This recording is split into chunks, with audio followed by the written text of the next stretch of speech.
नमस्कार मंडळी, life of moms या चॅनलमध्ये आपल्या सर्वांचे खूप स्वागत आहे। आत्ताच संक्रांत झाली आणि भोगीसुद्धा झाली। 2 दिवस माझे खूप काम होते आणि खूप बिझी असल्यामुळे माझा व्हिडिओ टाकला नाही मी आणि तुम्हाला भोगीची भाजी कशी बनवली मी ते सुद्धा सांगितलं नव्हतं। तर आजच्या व्हिडिओमध्ये मी तुम्हाला तेच सांगणार आहे की भोगीची भाजी कशी बनवायची, म्हणजे मी कशी बनवली। तर सगळ्यांनी बनवलीच असेल, पण मी कशी बनवली ते मी तुमच्याशी शेअर करणार आहे। तर ह्या सर्व भाज्या ज्या आहेत त्या पहिल्या मी निवडून घेतल्या आणि त्यामध्ये हरभरा आहे, चाकवत आहे, घेवड्याची शेंग आहे, त्यानंतर पावटा आहे आणि वाटाणा सुद्धा आहे।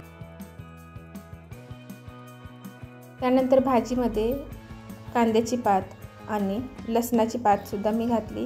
एकदम फ्रेश पात होती शेतातली, ती पात सुद्धा मी घातली। भाजीमध्ये मसाल्याला मी तीळ घेतले भाजून, लसूण आणि सुकं खोबरं हे एवढे 3च पदार्थ घातले होते। मी जेव्हा भाजी करायला घेतले त्याच वेळेला अचानक जे सुगड आहे सुगड देणारे आले आणि मग मी भाजी तशीच ठेवली साईडला बनवायची आणि सुगड घ्यायला आले। सुगड हे भोगीच्या दिवशी पूजायचे असते। सुगड घेतलं आणि त्यांना हळदी कुंकू लावायची पद्धत आहे, त्यांना हळदी कुंकू लावलं आणि मी ते घेऊन गेले घरी आणले आणि त्यांना एका साईडला ठेवून दिलं आणि परत भाजी बनवायला घेतली। आणि भाजी बनवण्यासाठी मी अगोदर तयारी केलेली होती।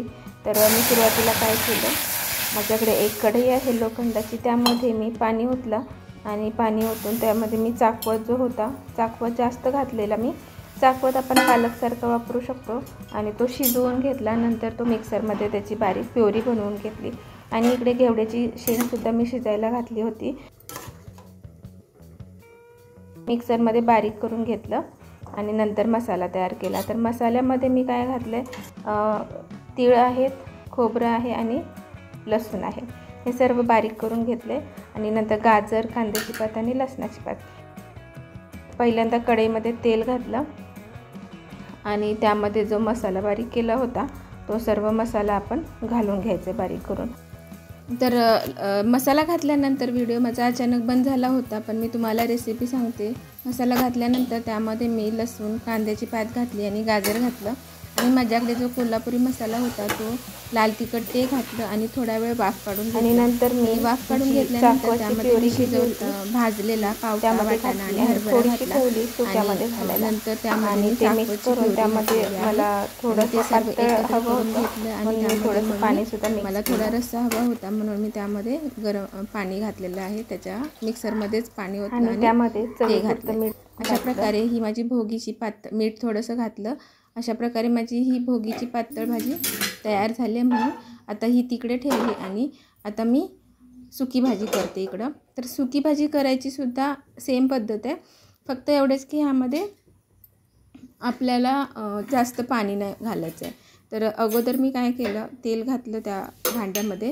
तर माझ्याकडे हे जे लोखंडाचं भांडं आहे ह्यामध्ये पावट्याचं कालवण तर एक नंबर लागतं मस्त, आणि मी जेव्हा पण पावट्याचं कालवण करते तर ह्या अशा लोखंडाच्या भांड्यातच करत असते आणि भोगीची सुद्धा भाजी मी ह्यामध्येच केली तर खूप एकदम मस्त झाली होती। तर तुम्ही बघा, ह्यामध्ये सुद्धा मी सेमच पद्धत वापरली। पहिलं तेल घेतलं आणि तेलामध्ये मी तो मसाला जो केला होता, लसूण, खोबरं आणि तीळ भाजून घेतलेले तीळ, त्याचा मसाला घातला आणि तो मसाला थोडासा आपण बारीक गॅसवरती भाजून घ्यायचा आहे आणि एकदम जास्त मोठा गॅस करायचा नाही आहे, बारीक गॅसवरती भाजून घेतलं आणि नंतर मग त्यामध्ये मी सेम त्या पद्धती जशी मी पातळ भाजी केली त्याच पद्धतीने ही सुद्धा भाजी केली।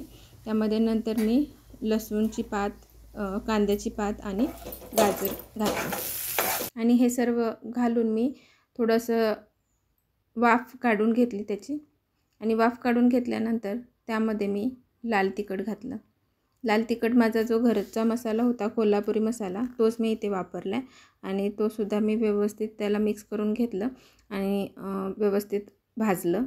तर मगाशी मी सांगितलं तुम्हाला तो व्हिडिओ झाला नव्हता, मगाशी मी पातळ भाजी फोडणीला देताना व्हिडिओ झाला नव्हता, तर ह्यामध्ये सुद्धा मी जी पद्धत वापरलेली आहे तीच सेम पद्धत त्यादा वापरली होती।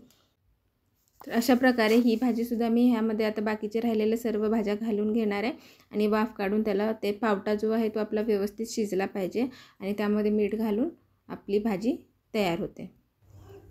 तर पातळ भाजी तयार झाली आणि सुक्या भाजीमध्ये मी शेंगदाण्याचं कूट राहिलं होतं घालायचं, ते मी घातले आणि भाजी थोडंसं पाणीसुद्धा राहिलं आहे ते आटवून घ्यायचं आणि आपली भाजी तयार. अशा प्रकारे मी भोगीची भाजी केली होती आणि टेस्टलासुद्धा खूप छान झाली होती. तुम्हीसुद्धा घरी ट्राय करा. तर त्यानंतर थोड्या वेळाने मला ते सुगड आणलेलं होतं ते मांडायचं होतं आणि त्यासाठी मी तयारी करायला लागली. एका पाटावरती मी एक कपडा ठेवला नवीनवाला आणि साईडने रांगोळी काढली आणि त्यावर सुगड मी मांडून घेतले आणि रांगोळी काढलीनंतर त्यावरती सुगड ठेवून हळदी कुंकू लावलं, अगरबत्ती लावली आणि अशी पूजा करून घेतली. तर अशा प्रकारची तयारी केली आणि भोगीचं ताटसुद्धा तयार केलं होतं. तर व्हिडिओ जर तुम्हाला आवडला असेल तर नक्की व्हिडिओला लाईक करा.